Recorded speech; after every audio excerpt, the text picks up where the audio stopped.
There's a lot going on. All right, so I thought you might like an update from us involving our work vis-a-vis the Trump administration. And then I'm happy to answer any questions that I can. I thought I'd first begin by trying to explain why we get involved in cases, what our rubric is. The first is whether or not the administration and the president are doing something which is demonstrably unlawful. So that's the first question. The first question is that one. The second one is whether or not that unlawful conduct harms Rhode Island in some way, or harms Rhode Islanders in some way. The third question then becomes, do we have legal standing to bring an action? So even if the first two questions are answered, do we as the states, and remember, we don't represent individuals in Rhode Island, we represent the state as a whole. So that is really what standing means in that context. And so looking through that lens, I have an overarching belief of where the president is trying to go based on what he has done so far. And while our actions aren't intended to directly impede that, they are effectively impeding it because we are working through the rubric that I just explained. And I'll try to make what I just said make sense. So take the first cases, and there were two cases that were brought, birthright citizenship. We believed that the president's attempt to do away with birthright citizenship by executive order directly violated the 14th Amendment of the United States.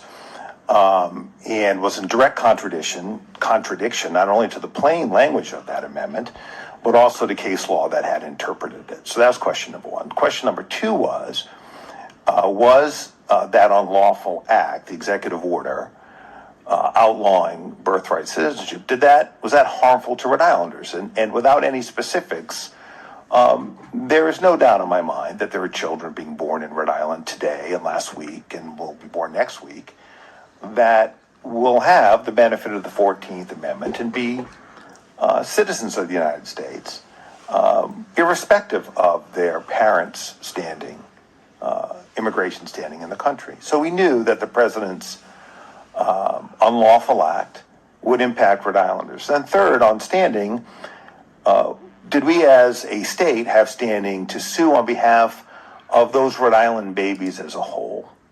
And we believe that we did. And so we joined that lawsuit in Massachusetts. Another case was brought in Washington State. And we have had success in both of those lawsuits to date. I may get the order of some of these cases wrong, but the next case, at least the most significant case, and they're all significant, but the next case was the effort by the president to freeze federal funding. And we learned about that on social media, as you learn about so many of this president's actions on social media. And the team quickly jumped into action. So our civil division rebuilt, frankly, during the administration, to have lawyers that are comfortable getting out on offense, as well as defending the state when it gets sued. The people who do healthcare and environmental protection and consumer protection and civil rights, our civil rights unit, which Taylor, you are a member of. And Jordan, you're leading our civil rights team now, if I recall. Keith Hoffman led it initially. Those are all lawyers, as Jordan filed the case this week, a Consumer Protection Act case, a consumer protection case. They are lawyers that are ready to get out on offense, unlike, frankly, lawyers that are used to defending a client, like the Department of Corrections say, if they do something that's not all that smart, hopefully that doesn't happen, but we know that it does, and then somebody has to defend them. They're entitled to a defense where the state lawyers would do that. But these lawyers are different. And they're also, their skill set translates very well into bringing the kind of cases against the administration. So that team by 9 o'clock had spoken with me. We'd spoken together. We agreed that we needed to do something. We spoke with our fellow states. And that case, I'm proud to say, was filed here in the District of Rhode Island the next day. And there were 22 states in the District of Columbia on that case. I'm really proud that they had confidence in my office, the men and women in my office, to lead that case here in Rhode Island. And there was a lot at stake in that case, and there remains a lot at stake in that case. That the monies that the federal government, the president was trying to freeze, included Medicaid. Don't believe what the president would have you believe today, that Medicaid wasn't on the table. Medicaid was frozen. It was frozen. Our state Medicaid office tried to draw down the dollars and couldn't. There's a affidavit of Jonathan Wollmer, signed under oath, where he documents exactly what happened. We tried to draw it down. We couldn't. Our federal counterparts told us that there was a pause, a freeze. They didn't know when the money would go back on, and they weren't going to be putting anything in writing. And I will tell you, as a prosecutor for most of my career, when someone tells you they won't put it in writing, that's a tell that they know what they're doing is unlawful. So it involved healthcare, it involved infrastructure, it involved education, it involved law enforcement. So wherever you stand on the spectrum of politics doesn't really matter. It impacted every walk of Rhode Island life. The federal government contributes 1/3 of our state budget. Okay, we're already in a crisis. Senator, as you know, a representative, if he was still here, would know that if that money disappears, we're in a real bad place because we've already got a problem even if the money were there, as we know, in places like healthcare and many, many others. So, critically important case. We brought an action to protect NIH funding. We signed on to an amicus involving civil rights, LGBTQ plus rights in the military.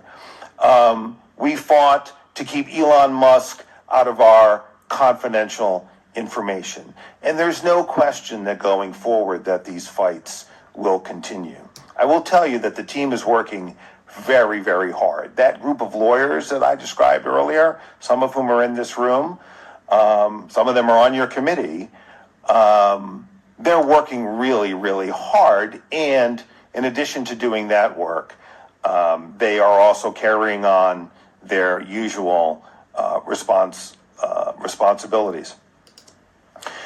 I've been asked by many Rhode Islanders, and I spoke just this week in Barrington at a interfaith meeting, where, for those of us who are troubled by what the administration is doing, where do we find hope?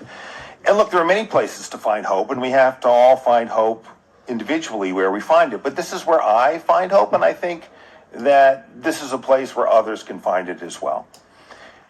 Attorneys general are built to fight.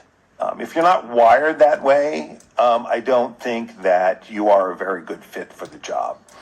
And lawyers, particularly the kinds of lawyers I've been speaking about, are wired to fight. It's why on Martin Luther King Day at the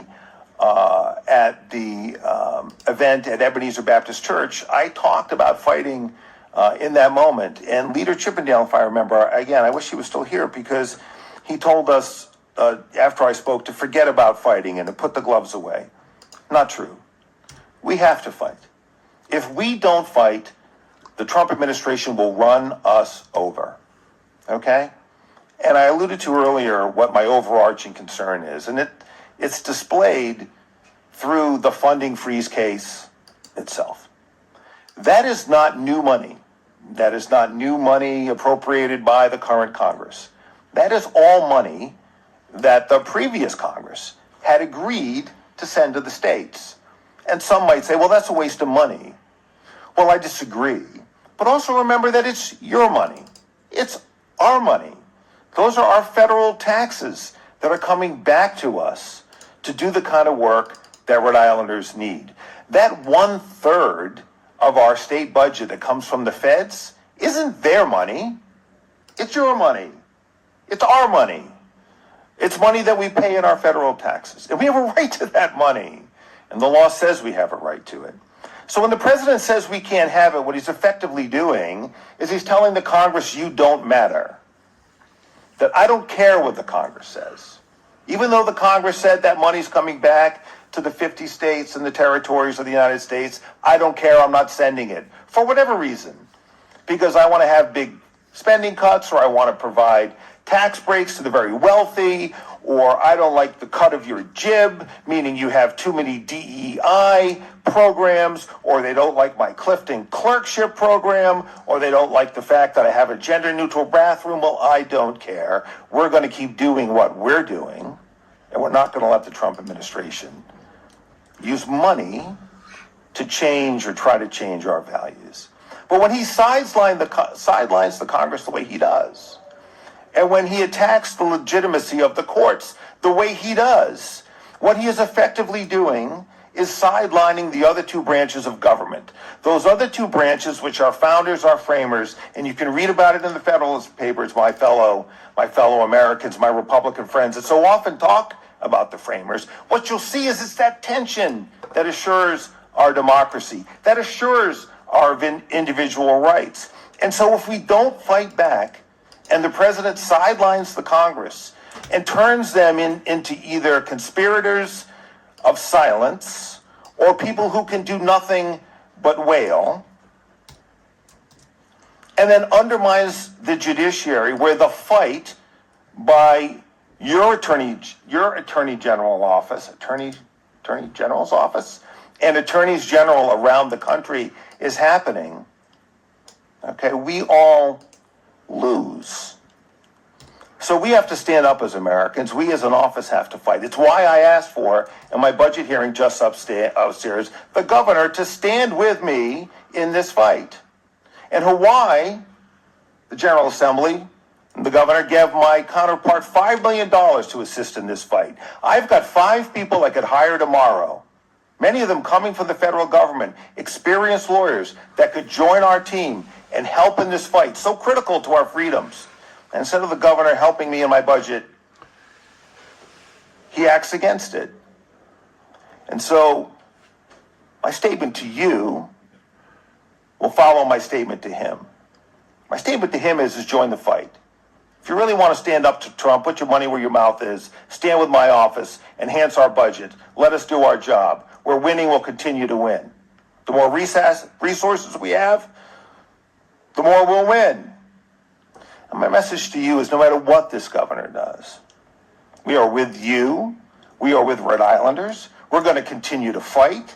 We believe in the work. We know it's critical.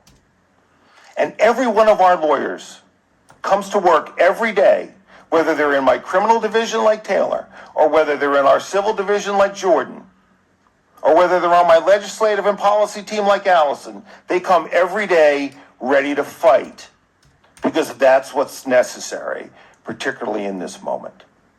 And so I'll stop there and I'll answer any questions you have. Thank you for having me. Thank you. Is there any questions from the commission?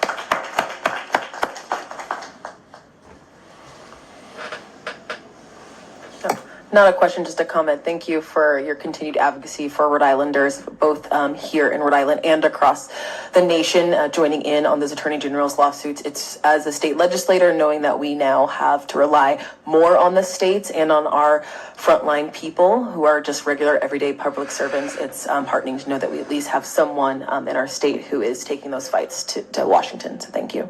Thank you. Thanks, Senator. I'll just comment that I'm extremely proud to work in our office. Thanks, Jordan. Proud to have you with us. I think the partnership that the AG's office has had with this commission and what's happened over the last 30, 35 years of where we are as a state and where we've grown as a state and a community has been significant. I think the biggest opportunity, to your point, is education. Our communities don't understand the effect that it's going to have on them. I sit on a health board, regional community health board down in southern Rhode Island, and we just had a board meeting discussing about the challenges that a lot of people we serve actually voted for the current president. They don't realize that the Medicaid, those things pay for their health care. And so we, as individuals in this room, really going to need to be the pebble in the pond to really start educating people and getting out there and sharing with them the importance of, understanding how things do affect them.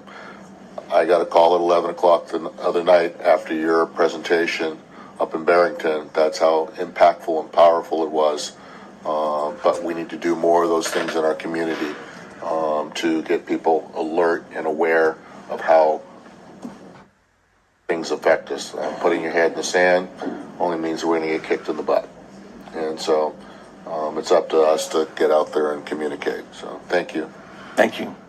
Just to piggyback on that real quick, thinking about community engagement, thinking about our office, thinking about the commission as a whole and ways to get back out into the community, I think it would be really cool if the commission and the AG's office might be able to partner to have a more public facing, not in this lofty state house, not with the marble floors and all the murals, something more out in the public to really be able to break this down. Because I really appreciated being able to hear from my boss about what we're doing at the AG's office, because we don't always know what the left hand's doing and the right hand between the divisions. But if I get lost sometimes a little bit with the news and the state level and the federal level, then I think that everyday people are probably confused as well. So I think that it'd be really awesome to be able to see this group in a different forum, in a different format, in a different space, having the same conversations and bringing it to the people in a more accessible way.